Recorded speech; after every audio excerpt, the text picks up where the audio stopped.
Colour बनाएको थियो पद संख्या 556 556 कलर बनाएको थियो पद संख्या 556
जी यही धुन है ना इसकी।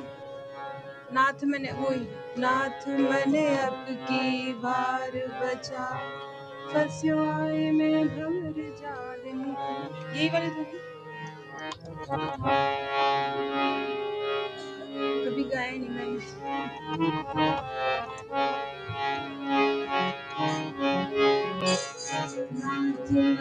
सबकी बार बचाओ नाथ मैंने सबकी बार बचाओ आए मैं भंवर जाने सबकी बात बताओ आए मैं भंवर जाने सबकी बात बताओ नाथ मैंने सबकी बार बचाओ नाथ मैंने सबकी बार बचाओ रस्तों भूलो नीरो अंधेरो मार्ग आप दिखाओ रस्तों भूलो नीरो अंधेरो मार्ग आप दिखाओ दुखिया ने उद्धार करो दुखिया ने उद्धार करो हमारे गुणों बार बचाओ नाथ मैंने अपनी बार बचाओ कसो आए मैं भंवर जाऊं नंदन की बात बताओ कसो आए मैं भंवर जाऊं नंदन की बात बताओ मेरे जैसे रूपी गुण जग में प्रभु आप बताओ मेरे जैसे रूपी गुण में प्रभु जी आप बताओ भूत कष्ट में भुगत्या स्वामी भूत कष्ट में भुगत्या स्वामी अब तो बंदे बताओ नाथ मैंने अपनी बात बचाओ नाथ मैंने अपनी बात बचाओ कसो आए मैं भंवर जाऊं नंदन की बात बताओ कसो आए मैं भंवर जाऊं नंदन की बात बताओ धीरज गई धर्म भी छूटो आफत आप मिटाओ धीरज गई धर्म भी छूटो आफत आप मिटाओ आदत जो बोले प्रभु आदत जो बोले अब मत दाए लगाओ नाथ मैंने अपनी बात बचाओ नाथ मैंने अपनी बात बचाओ करो माफ तकदीर दास की शरण मने बसाओ करो माफ तकदीर दास की शरण मने बसाओ सचो आए मैं भंवर जाऊं नंदन की बात बताओ मन अपनी बात बचाओ नाथ मन अपनी बात बचाओ बहुत मन अपनी बात बचाओ बहुत मन अपनी बात बचाओ भाई जी भाई जी भाई जी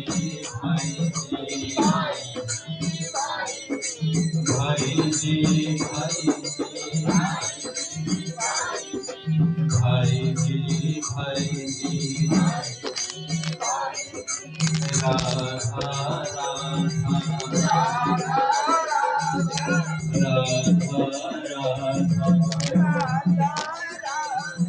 राधा राधा राधा राधा राधा राधा राधा राधा राधा राधा राधा राधा राधा बोले राधा माधव सरकार की जय। पूज्य श्री भाई जी महाराज की जय। पूज्य श्री राधा बाबा की जय। पूज्य मैया की जय। अपने प्यारे भैया की जय। पूज्य दादा की जय। भक्तवत्सल भगवान की जय।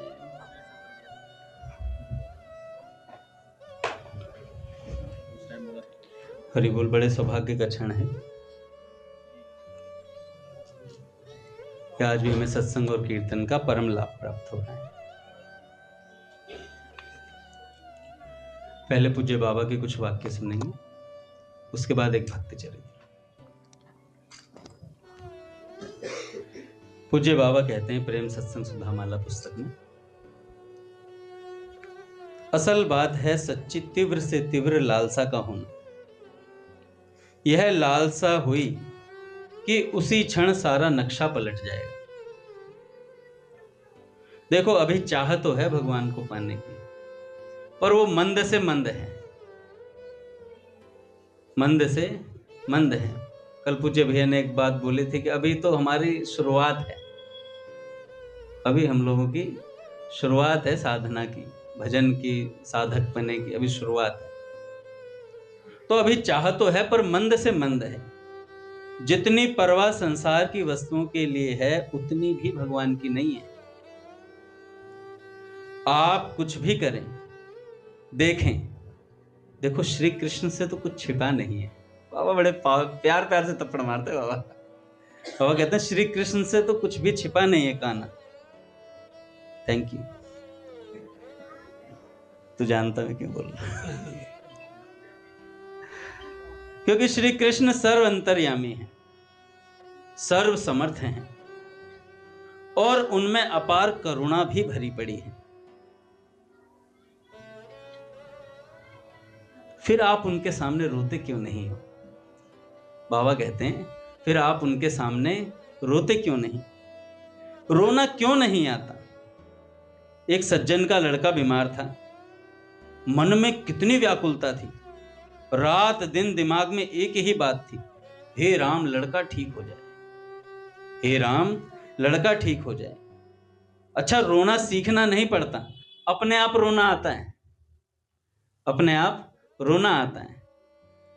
बाबा कहते हैं प्रीतम काव्य में, खड़िया मिट्टी से नहीं अश्रु भीतर से आता है।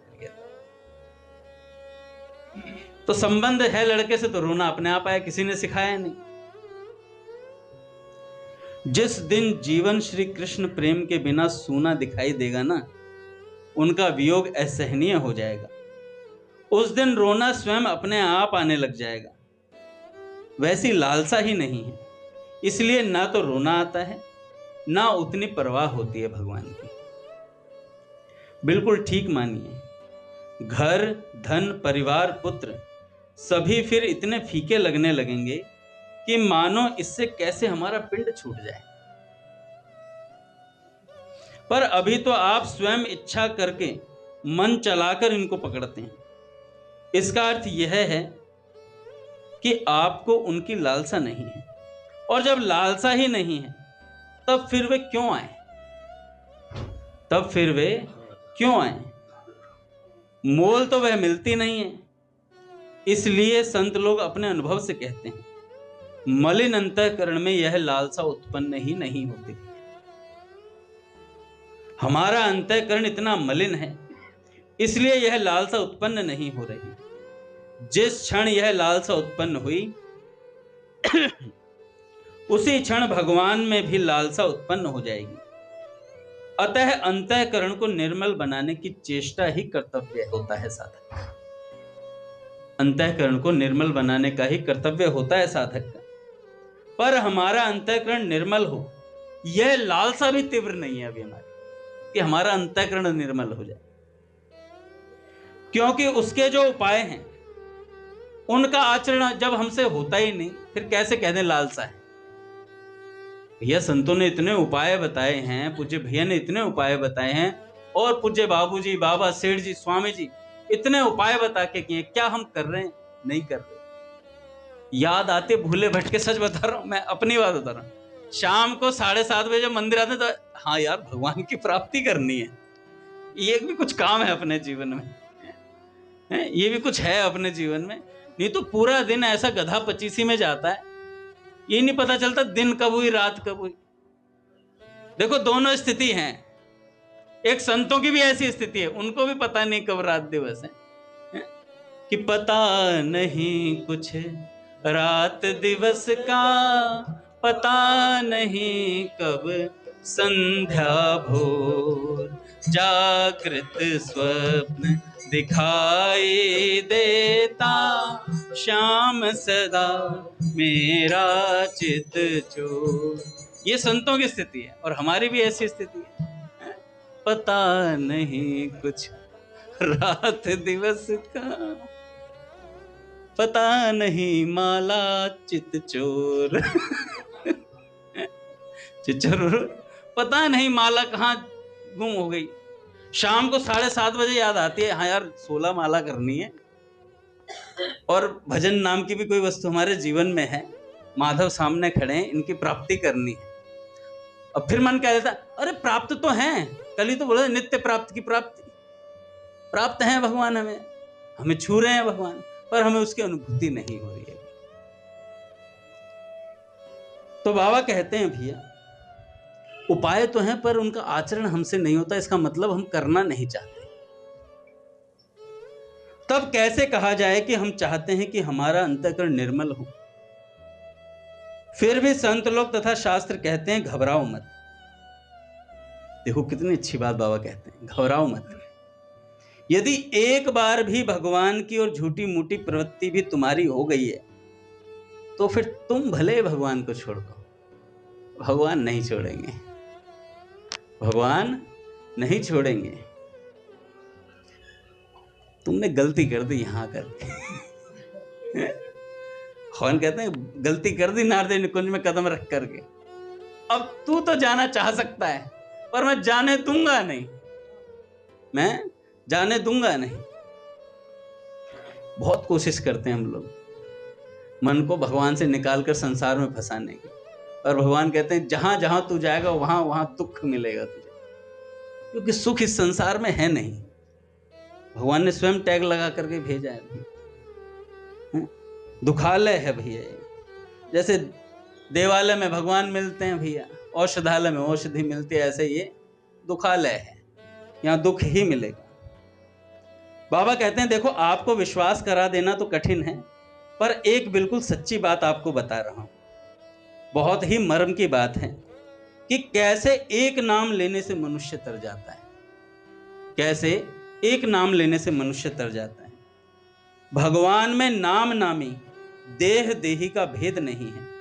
जो इस बात को मान लेता है उसको समझाने का तरीका तो दूसरा है, पर जो यह नहीं मानता उसके लिए दूसरा तरीका है। अवश्य ही उसे शास्त्र एवं भगवत वचनों पर कुछ ना कुछ विश्वास तो होना ही चाहिए, तभी कोई बात समझ में आती है, नहीं तो फिर नास्तिक को समझाना तो बड़ा कठिन है। भगवान कहते हैं ये यथा माम प्रपद्यन्ते तांस तथे भजामि। बाबा बता रहे हैं उपाय कि एक नाम से कैसे भगवान मिलते हैं। अब इसके अनेक अर्थ होते हैं इस लाइन के, ये यथा माम प्रपद्यन्ते। एक यह अर्थ भी निकाला जा सकता है कि जो मेरा नाम निरंतर लेगा उसका नाम मैं निरंतर लूंगा। जो मेरा नाम निरंतर लेगा उसका नाम मैं निरंतर लूंगा, भगवान ये कहते। अच्छी बात है, नाथ मुझसे निरंतर नाम लिया नहीं जाता, नाथ मुझसे निरंतर नाम लिया नहीं जाता। मैंने जीवन भर में एक बार आपका नाम लिया है, तो क्या एक बार बदले में आपने मेरा नाम लिया होगा? देखो बहुत बड़ी गहराई से बात बता रहे हैं कि अगर मैंने जीवन में एक बार भी आपका नाम लिया है तो आपके इस कथन के अनुसार आपने भी मेरा एक बार नाम लिया होगा, आपने भी लिया होगा।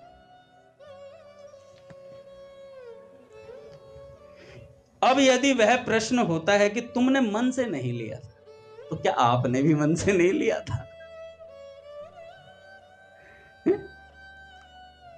वाणी से यूं ही निकल गया था तो ठीक है, मैंने तो मन से नहीं लिया, आपने भी बदले में एक बार वाणी से ही मेरा नाम लिया होगा। पर नाथ, आप में मेरी तरह मन वाणी का भेद तो है नहीं, आप में भेद तो है नहीं। भगवान की वाणी और मन एक है। आप मेरे नाम लेने के बदले में केवल वाणी से भी मेरा नाम लेते हैं तो मेरा निश्चित उद्धार हो गया, मेरा निश्चित उद्धार हो गया। अब असल बात भी यही है, जिस क्षण एक नाम निकलता है उसी क्षण भगवान की सारी कृपा उस पर प्रकट होने के लिए एक विलक्षण विधान बन जाता है। परंतु वह कृपा जब तक प्रकट नहीं होती तब तक इधर उधर भटकना जारी रहता है। यदि किसी प्रकार सच्चे हृदय से अत्यंत कातर प्रार्थना भगवान या किसी सच्चे संत के प्रति हो जाए, उसी क्षण इस बात पर विश्वास हो जाता है और उसकी सारी अशांति मिट जाती है। परंतु यह प्रार्थना ही नहीं होती। हो तो देखिएगा, सचमुच भगवान बड़े करुणामय हैं। उनका हृदय इतनी जल्दी पिघल जाता है। या पिघलने के ऊपर मेरे को एक बात बहुत अच्छी लगती है हमेशा रामायण की। अभी तो बाली को भेदने को तैयार थे, हैं?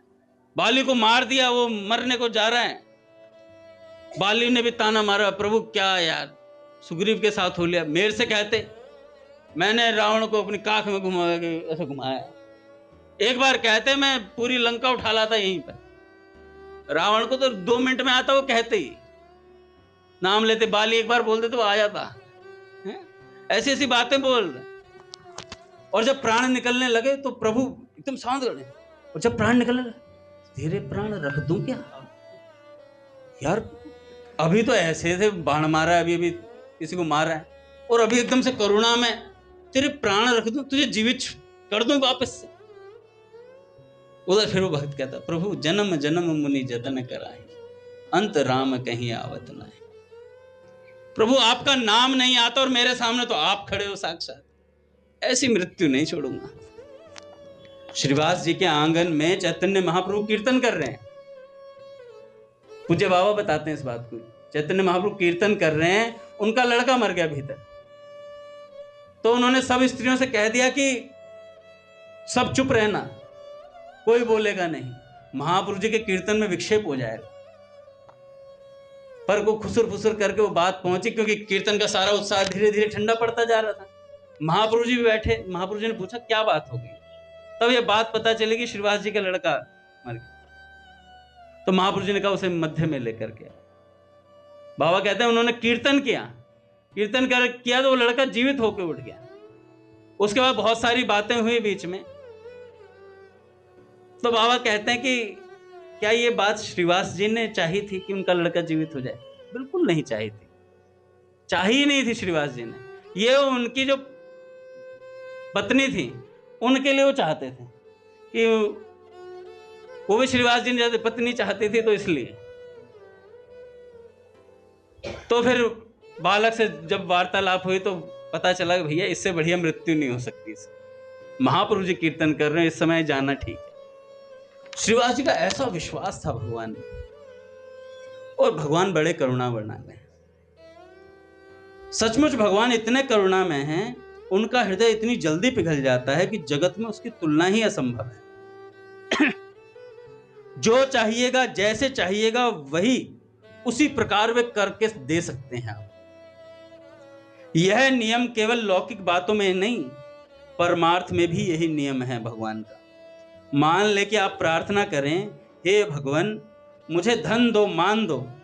इस प्रार्थना को वे जैसे जल्दी से जल्दी सुन सकते हैं, पूरी कर सकते हैं, वैसे ही उतनी ही जल्दी से हे भगवान मेरा आप में दृढ़ विश्वास हो जाए, आप में मेरा प्रेम हो जाए, इस बात को भी वो जल्दी से जल्दी पूरा कर सकते हैं।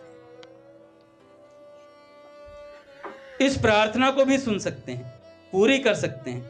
पर धन के मांगने के समय तो आपका हृदय ठीक ठीक धन के भीतरी भाव में रहता है। जब धन हम मांगते हैं, भगवान से कोई वस्तु मांगते हैं, भाई ना बाइक चाहिए, पापा को किस तरह कन्विंस कर दो प्रभु, आप उनके दिमाग में घुस जाओ। कुछ वस्तु चाहिए होती है, पैसे चाहिए होते हैं, हे नाथ आप साक्षात श्री कृष्ण, आप ही श्री कृष्ण मतलब उस व्यक्ति के रूप में बन के आ जाओ। बाबा ने तो एक जगह कहा, अगर आप किसी से व्यवहार कर रहे हो, बड़ा कठिन कार्य है। किसी व्यक्ति से आप व्यवहार करने जाओ तो पहले उसमें प्रतिष्ठा भगवान श्री कृष्ण की कर दो कि जिस व्यक्ति से मैं बात कर रहा हूँ ये साक्षात श्री कृष्ण है। बाबा कहते फिर वो गाली भी देगा तो वो अच्छी लगेगी क्योंकि श्री कृष्ण है भैया। और ये संतों की बातें हैं भैया, अभ्यास करने से सब होता है भैया। बाबा कहते हैं नहीं करना चाहने वाले के लिए मेरे पास कोई उपाय नहीं है, और करना चाहने वाले के लिए इतने उपाय हैं कि करे तो बेड़ा पार है। तो धन मांगते समय तो ठीक ठीक उस धन के भीतरी हृदय से मांगता है भैया, पर भगवत प्रेम मांगते समय ऊपर से कहता है हे नाथ मुझे आपका दर्शन हो जाए। ओहो, दर्शन हो गया तो मुझे भगवान ले जाएंगे, क्या होगा आगे? अरे बच्चे घर परिवार सब रह जाएगा। नहीं नहीं प्रभु, सबको ले चलो। अरे सबको ले जाओगे तो प्रॉपर्टी का क्या होगा? अरे यार प्रॉपर्टी, प्रभु प्लॉट नहीं जा सकता क्या मेरा साथ? इसे देखकर वहां 50 गज दे देना, कोई दिक्कत नहीं। तो यह विश्वास नहीं है और हम चाहते भी नहीं है, और चाहते भी हैं तो बहुत न्यून चाहते हैं, बहुत न्यूनता में है। पूजा पर बैठकर भी यह एक नियम है, बस कर लेते हैं। आसन पर बैठे 2 माला करनी है,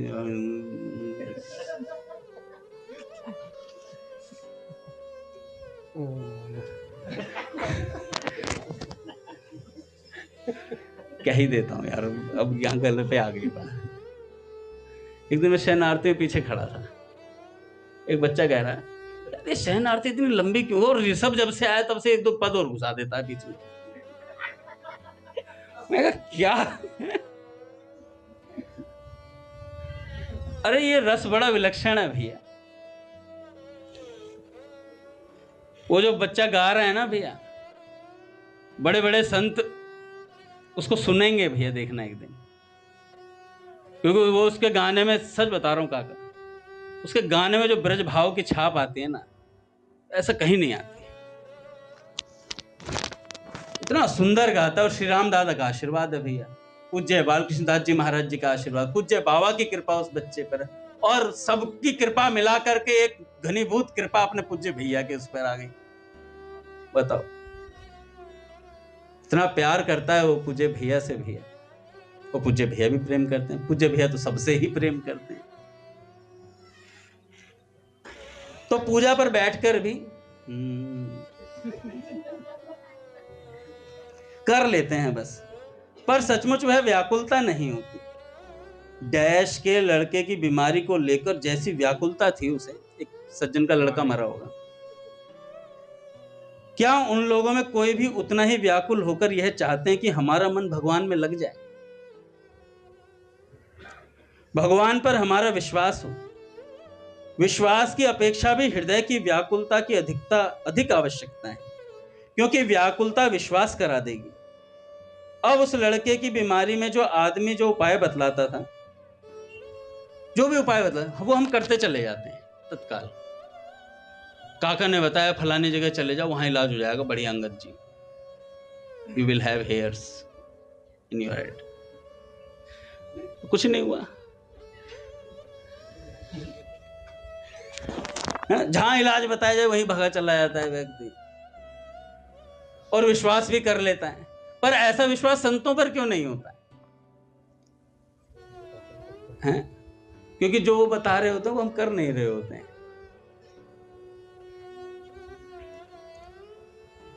अब उस लड़के की बीमारी में जो आदमी जो उपाय बतलाता था वही वे करते थे। विचार वही नहीं रहा था कि यह ठीक कहता है या झूठ कहता है। इसलिए था कि व्याकुलता थी बच्चे को ठीक करने की। उसी प्रकार जिस दिन आप सच्चे मन से चाहने लगेंगे, व्याकुल हो जाएंगे कि हमारी साधना की ऐसी स्थिति 1 घंटा ही रहकर क्यों छूट जाती है, क्यों ऐसी स्थिति निरंतर नहीं बनी रहती। उसी दिन उसी क्षण भगवान सुन लेंगे। अभी आपको यह सहन हो रहा है कि स्मरण छूट गया तो क्या हो गया। अभी हमें यह सहन हो रहा है कि स्मरण छूट गया तो क्या हो गया। मंदिर 10 दिन नहीं आया तो क्या हो गया। सत्संग नहीं सुना तो क्या हो गया। स्वाध्याय नहीं किया तो क्या हो गया। फिर एक दिन भगवान मृत्यु हो गई तो क्या हो गया। मैं क्या करूं, भगवान भी कह देंगे ऐसा। और सच बता रहा हूं काका, एक संत तो कह रहे थे जिस दिन मौत आएगी ना उस दिन आपको पता चलेगा कितनी पीड़ा होती है। अभी तो हमें अरे देख लेंगे, ऐसा होता नहीं है, देख लेंगे। जब पीड़ा होती है ना, पेट में आपके दर्द हो रहा है, मैं कहूंगा अरे काका मेडिकल से दवाई ले आओ, 10-15 मिनट में ठीक हो जाएगा। यही तो कहें। अब काका को पता है कि 10-15 मिनट में कितना पेन हो रहा है पेट में, झेल तो हो रहे हैं। तो ऐसे जब हम दूसरों को ना, उसकी मृत्यु हो गई, अरे क्या हो गया, 10-15 दिन सत्संग छूट गया, कीर्तन छूट गया, क्या हो गया। पूज्य भैया एक दिन कह रहे थे, एक दिन का सत्संग छूट जाता, अगले हम दिन पूछते नहीं है कि पूज्य भैया ने क्या कहा होगा, क्या कहा था सत्संग, क्या विषय रखा था, हमें चिंता ही नहीं होती। अरे कोई बात नहीं, भगवान अपने, जो भी विषय कहा होगा मेरी बुद्धि से बाहर तो है नहीं मैं सब जानता हूं।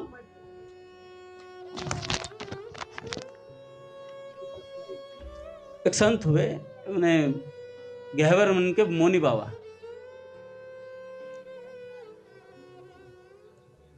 पाकिस्तान से आए थे,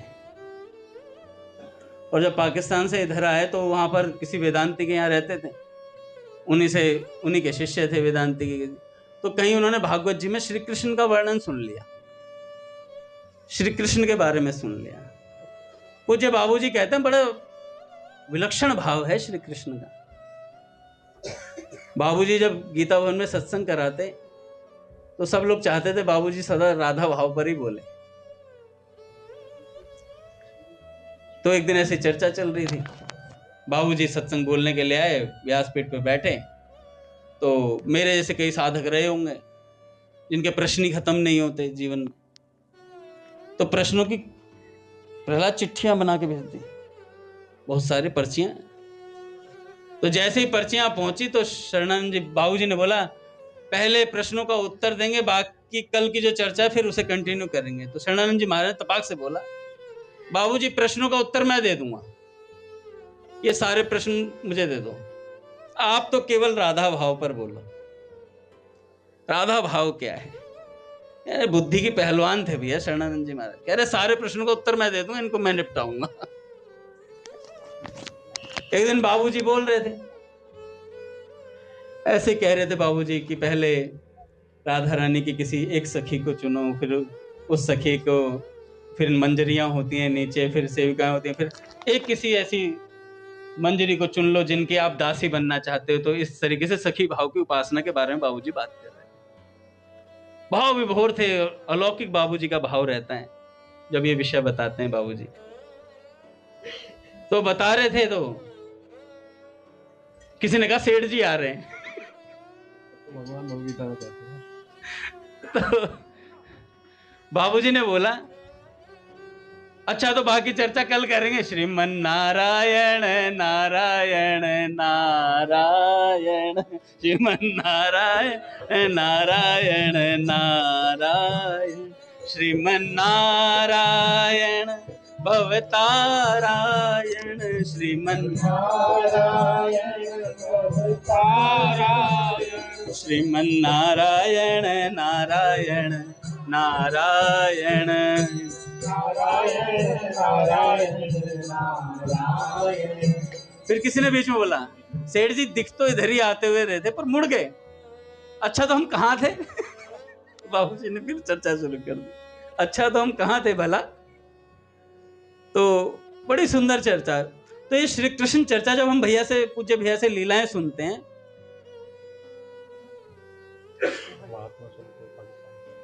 वो भी बताऊंगा, अभी मेरा दिमाग कहीं और घूम गया।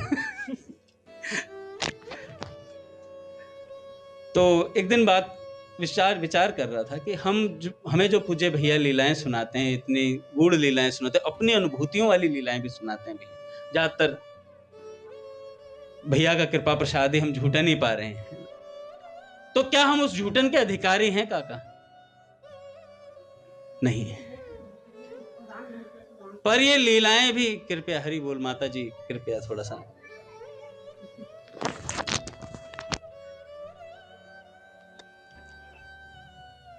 तो हम इन लीलाओं के अधिकारी नहीं है, इतना साधन भजन नहीं है हमारा, पर हमारा जो पात्रता है, जो सुनाने वाले हैं ना, वो पात्रता भी देते हैं साथ के साथ, है ना, वो पात्रता भी दे देते हैं साथ के साथ। और ये जो लीला सुनना होता है ना, ये लीला भी कृपा करती है, फिर ये लीलाएं कृपा करती हैं साधक के ऊपर। इसलिए बाबूजी कहा करते थे सत्संग के माध्यम से कि पहले पहल साधक को भगवान श्री कृष्ण की बाल लीलाओं को सुनना चाहिए। पहले पहल श्री कृष्ण की बाल लीलाओं को सुनना चाहिए, फिर धीरे धीरे उच्चतम स्तर पर पहुंचता है साधक धीरे धीरे।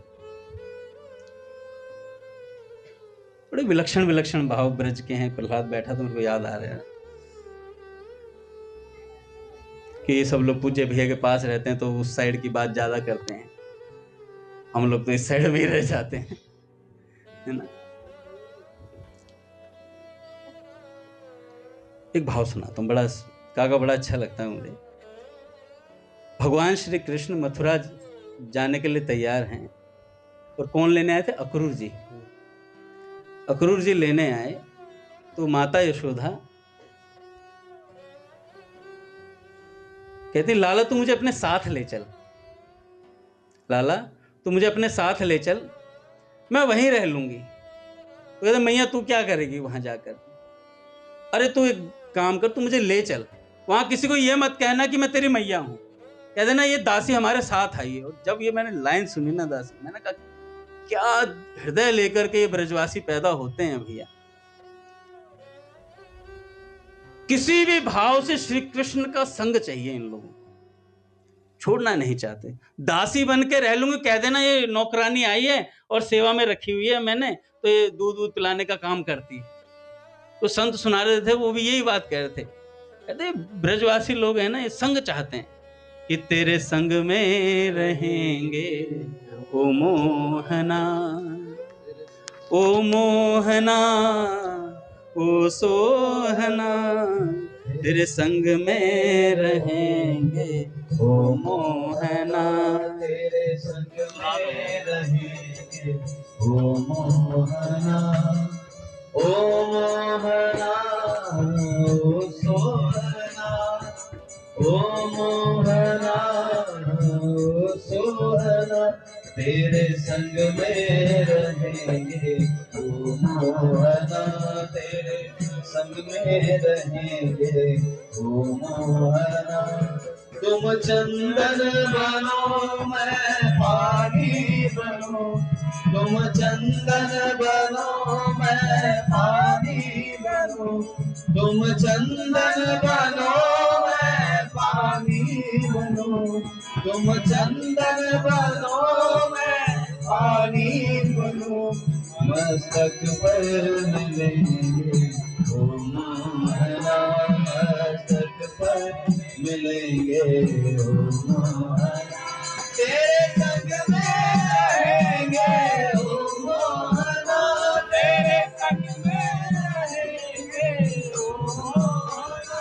तुम पुष्प बनो मैं धागा बनूं, तुम पुष्प बनो मैं धागा, तुम पुष्प बनो मैं धागा बनूं, तुम पुष्प बनो मैं धागा बनूं, माला में मिलेंगे ओ मोहना,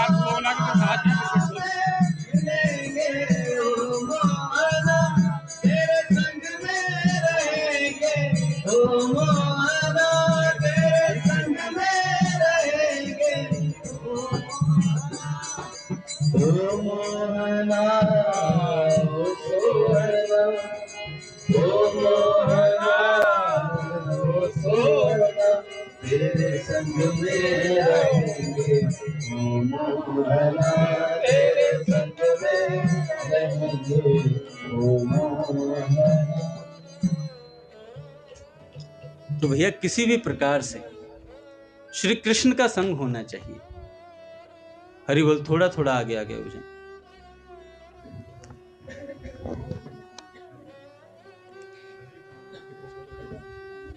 श्री कृष्ण का संग कैसे होगा?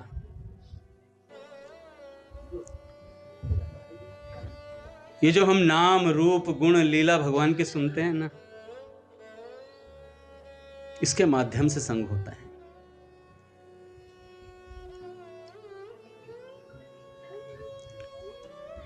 मौनी बाबा जब आए तो वहां श्री कृष्ण की वार्ता सुन ली। जब श्री कृष्ण की वार्ता सुनी तो उनके रूप गुण का वर्णन सुन लिया। तो उन्होंने किसी से पूछा, क्या श्री कृष्ण ये कहीं मिलते हैं, दिखते हैं? उन्होंने कहा हाँ भाई दिखते हैं, मिलते भी हैं। अरे कहाँ मिलते हैं? कह रहे ब्रज चले जाओ भारत में। तो भैया ब्रज में आए। ब्रज में 21 साल के नवयुवक थे। जब इधर आए तो भैया ब्रज में भोज भंडारे बहुत होते हैं, आपने देखा ये काका, जहां देखो वहीं कहीं ना कहीं किसी आश्रम में भोज भंडारा चलता है, नहीं तो गौरी गोपाल आश्रम में चले जाओ, वहां तो लगातार चलता है। तो भोज भंडारे में आए और इधर महाराज, जैसा कि विनोद बाबा कहते हैं सरकार कि भजन के लिए आए थे, भोजन के लिए आए, भजन के लिए, भोजन के लिए आए तुम लोग भजन नहीं, भोजन के लिए आए। जंगल में जाके भोजन करेगा।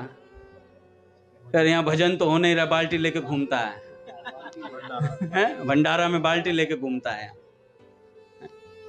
पनीर ले लो, ये ले लो, वो ले लो, है भजन नहीं बनता है। और हर दूसरा दिन पूछता है भंडारा कहाँ है, पर्ची तो आए थे हरि भजन को, ओटने लगे पनीर। कपास तो कहाँ खाते हैं हम लोग। मैया आजकल पनीर ही बैठ रहा हम जहाँ जाते हैं वहां पनीर पहले बनवा लेते हैं पट को लेंगे महाराज। वंदे मातरम स्कूल में पहले मटर पनीर बनना चाहिए भी। श्री राम जय राम, जय जय राम,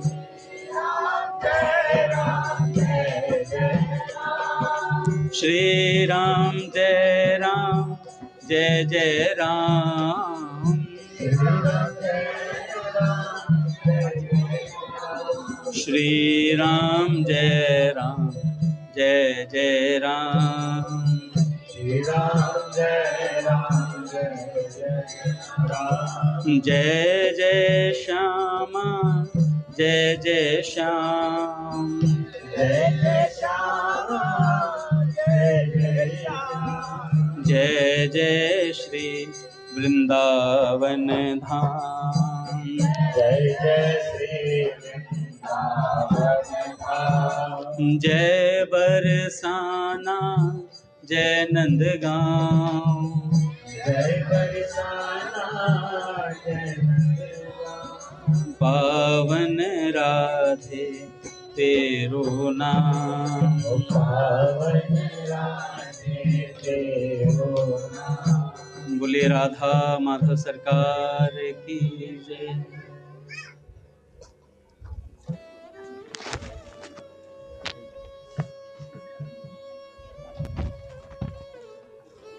कहाँ थे काका? मौनी बाबा। तो आए तो ब्रज में आए तो भोज भंडारे देखे तो भैया अपना थोड़ा माला करते और फिर भंडारा पाने लग गए दोपहर में। अपना धीरे धीरे जहां 6 पैक ऐब थे, फैमिली पैक बनता चला गया।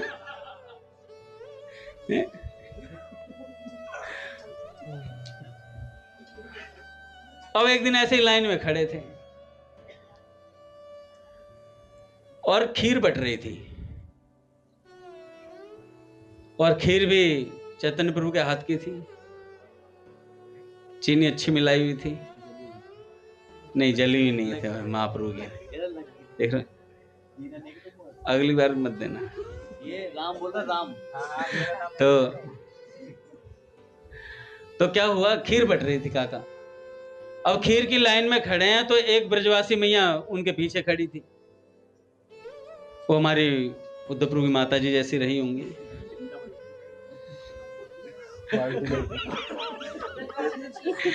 ये कह रहे बाल्टी लेके खड़ी मियाँ। तो वो महात्मा जी आगे खड़े थे, मैया पीछे खड़ी थी। अब बाबा को खड़े देख के कई देर हो गई बाबा खड़े हुए। अरे ओ भोजन भट्ट, खावे खावे या भजन भी करें। उसने पीछे मुड़ कर देखा। कभी कभार क्या होता है कि कुछ वाक्य ऐसे होते हैं जो हृदय पर लग जाते हैं। तो जैसे उनको ये बात बोली तो उन्हें स्मरण आया कि मैं आया तो हरि भजन के लिए था, भगवान की प्राप्ति के लिए था, पर वाकई में माँ सही बोल रही है। पूज्य भैया आगे में आप खड़े क्यों थे?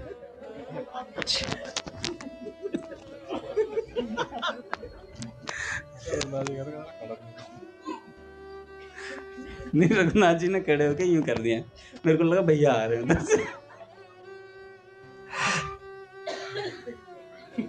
तो क्या हुआ, जैसे ऐसे बात बोली तो हृदय पर लग गई। प्रहलाद जी ध्यान दीजिएगा। क्या हुआ कि एक संत जा रहे थे साइकिल पे, उधर से सामने से कोई मोटर गाड़ी आई तो उसने कहा था एक तरफ हो जा।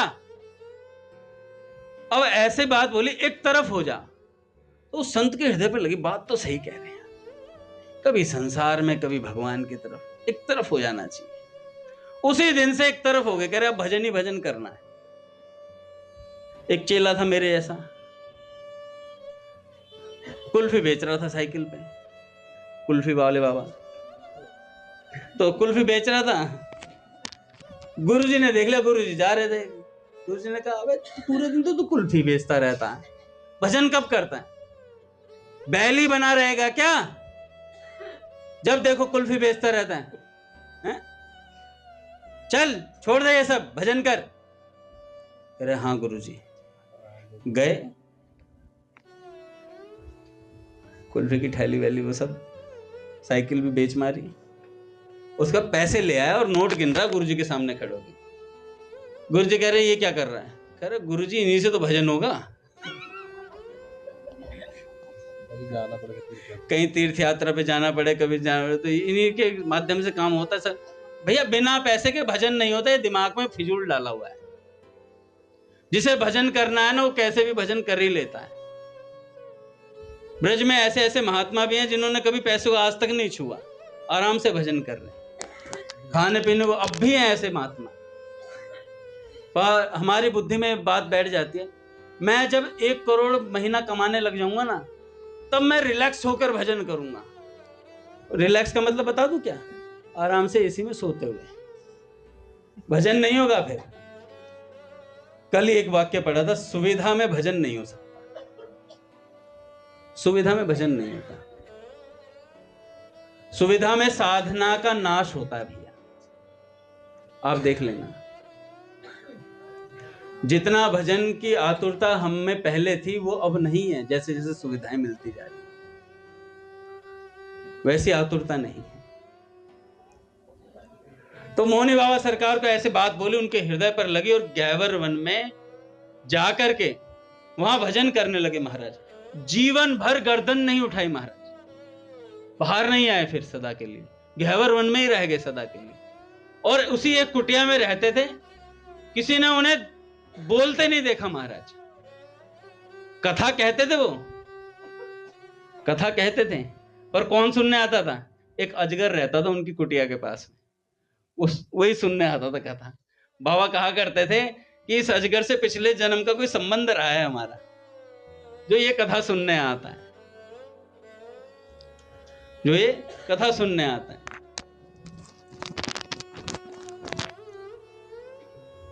बाबा और तुमको नाम ध्यान नहीं आ रहा, याद आएगा थोड़ी देर में। तो व्याकुलता होनी चाहिए। पूज्य बाबा कहते हैं, जिस दिन आप सच्चे मन से चाहने लगेंगे कि हमारी व्याकुलता हो जाए, उस दिन आ जाएगी। जो हो ऐसी सच्ची व्याकुलता का उपाय यही है जो आप कर रहे हैं। निरंतर अपनी जान में यही चेष्टा रखें कि नाम लीला गुण रूप सुने, पढ़ें, कहें और स्मरण करें।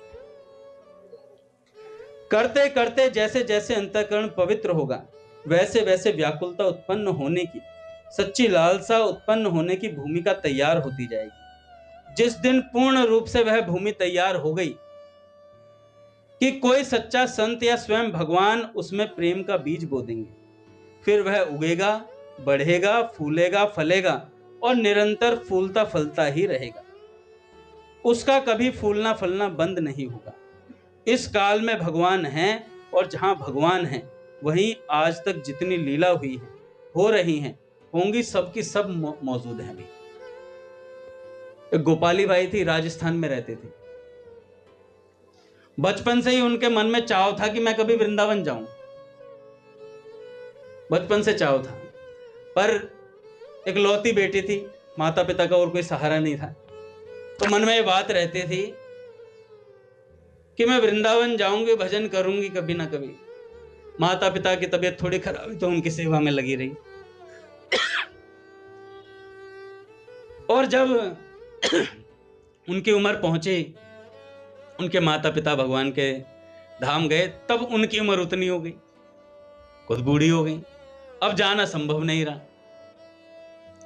तो अपने घर में एक कमरे में जहां रहती थी, वहीं बैठी बैठी विचार कर रही थी कि काश मैं कभी वृंदावन गई होती, कभी मैं ब्रज चली जाती, मुझे जमुना जी देखनी थी, गिरिराज जी देखने थे। ऐसे भाव से चिंतन कर रही थी उसी कमरे में।